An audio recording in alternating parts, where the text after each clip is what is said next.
Evo, ovdje smo na vrhu predivnog grada Antequera sa senkom. Ljudi su došli napuniti si vodu tamo.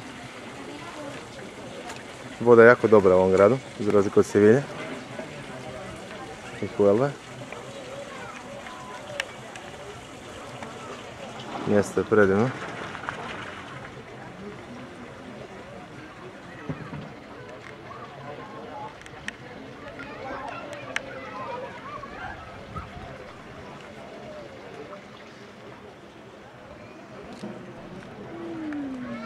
Tamo je nekakva glava.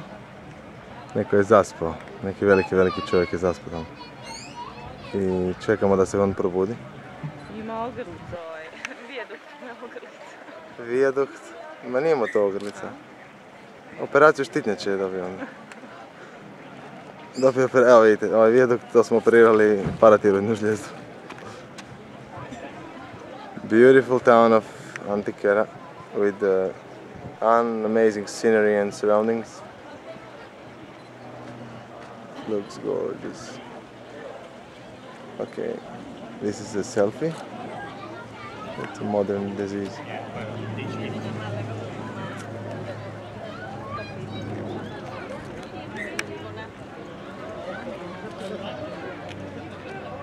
Antequera je divan grad gdje su svi nasmiješeni i uređeni i stvarno je predivno mjesto. Centralni dio Andaluzije.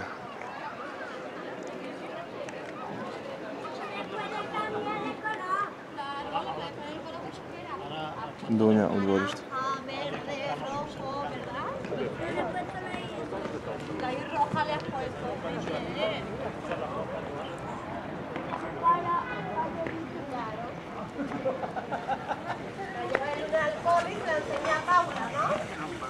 I završavamo sa Opuncem.